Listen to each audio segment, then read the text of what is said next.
Hello and welcome to this weekly meeting update for March 15th. I'm Jen Carlos. With the council meeting postponed until Monday, March 19th due to last Tuesday's snowstorm, only the school committee met this week. A presentation from district administrators and information technology director Ryan Quinby outlined a preliminary idea of what a proposed one-to-one technology plan might look like. Teachers now are becoming more and more facilitators learning and much more student-centered. So it's really important that our physical spaces have the tools in them to support that type of learning.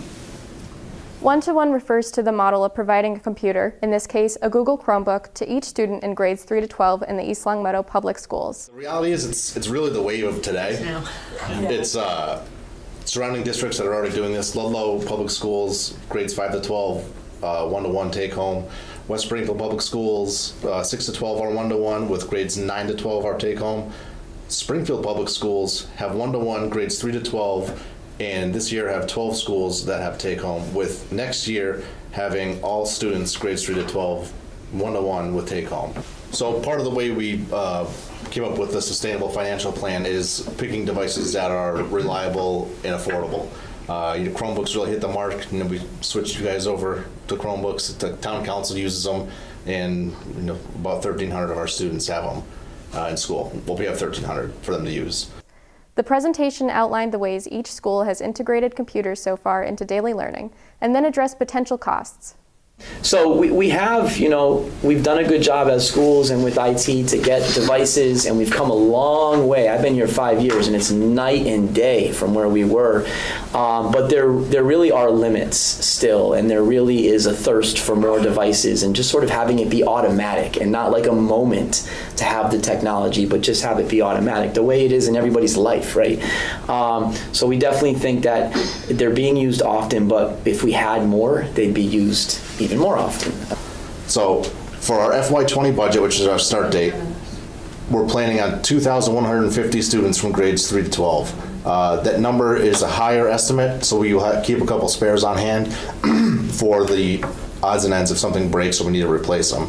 So as part of this, we still have to replace them as well. In FY20, like I was saying earlier, we have kind of a shelf where 930 of our Chromebooks are falling off the shelf. What I did was to kind of lessen that cost was split that between FY20 and FY21 and left us with 612 replacements. So for FY20, we would need 1,242 new/replacement devices. There'll be all new devices, but 612 will be actual replacements that we would take out of service. This is with versus without one-to-one. The red line is if we don't have one-to-one, the blue is when we do. So, Bill, like you were saying, what the difference is, it evens out around FY23. Yeah, I see that. To less than $40,000 a year difference for hardware replacements. Now, this is only for Chromebooks, so this does not take into account Macs, PCs, or iPads. Are we going to look to replace those? Those would still follow a separate replacement schedule. Included in the plan are 3 instructional technology coaches licensed by the Department of Education to provide training and expertise. Another part to make sure we have a successful plan was we embedded professional development in the budget planning for the one-to-one project. So there's money set aside for that, and also with the instructional technology specialists. Part of their role will be tailoring professional development for technology for the staff, and also being there for the day-to-day stuff as well. It's really, in my mind, at all of our minds, it's a key point to this whole plan to making sure that it's a success. Like Gina said, we want to make sure that we give them the devices and they're not just using them for note-taking, that they're actually being integrated and elevated to the next level. And that's where the technology specialists can really help.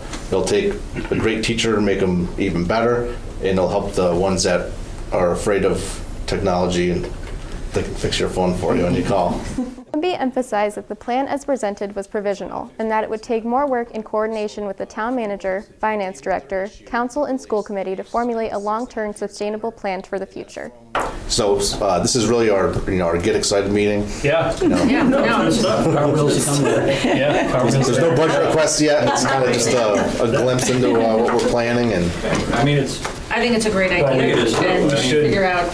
Collectively discuss it with Denise, with Sarah, on how we're going to fund these.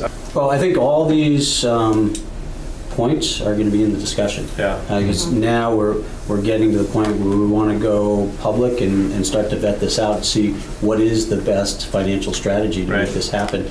The key for us, which you're already doing, is that we have support of the school committee, eventually of the town council, certainly of the town manager and town finance director, and then of our parents, that they understand what we're doing, why we're doing, and that they're supportive as well. In other business, the committee approved a motion to submit again a statement of interest to the Massachusetts School Building Authority for a high school replacement project. East Longmeadow has so far failed to be included in 4 rounds of acceptance into its program to guide new school building in the state and to reimburse communities for up to 55% of the costs. Now a brief look at the events happening at the library next week. On Tuesday, March 20th from 10 to 11:30 a.m. is the AM Book Group. This week, read Boy, Snow, Bird by Helen Oyemi. This novel is a modern reimagining of the Snow White fairy tale that follows the experiences of a woman who marries a Massachusetts single father and succumbs to vanity when the birth of her baby reveals her husband to be a light-skinned African American. Also on Tuesday, March 20th from 6 p.m. to 8 p.m. is Great Decisions. Great Decisions is America's largest discussion program on world affairs. The program model involves reading the briefing book, watching the DVD, and meeting in a discussion group to discuss the most critical global issues facing America today. Copies of the briefing book are available at the library, and registration for the meetings are required. This week's topic, Media and Foreign Policy. On Wednesday, March 21st, from 4:30 p.m. to 5:30 p.m. is Chapter Book Champs. Children in grades 3 and 4 will enjoy this special book club. Read Oliver and the Seawigs by Philip Reeve, then come in to enjoy discussion, activities, and a snack. And finally, on Wednesday, March 21st at 6 p.m. is Early American Women Writers. In honor of National Women's History Month, join Professor Paul Thefalt of Springfield College in rediscovering the women writers who put American literature on the map. Participants will enjoy a lively discussion of how these pioneering authors enlarged the nation's cultural frontiers by inventing new literary genres, writing the nation's first bestsellers, and crafting fiction that helped ignite the Civil War. Registration is required. Remember, the council will meet on Monday, March 19th at 6 p.m. in the COA meeting room. That's it for our meeting update this week. I'm Jen Carlos. Thanks for watching.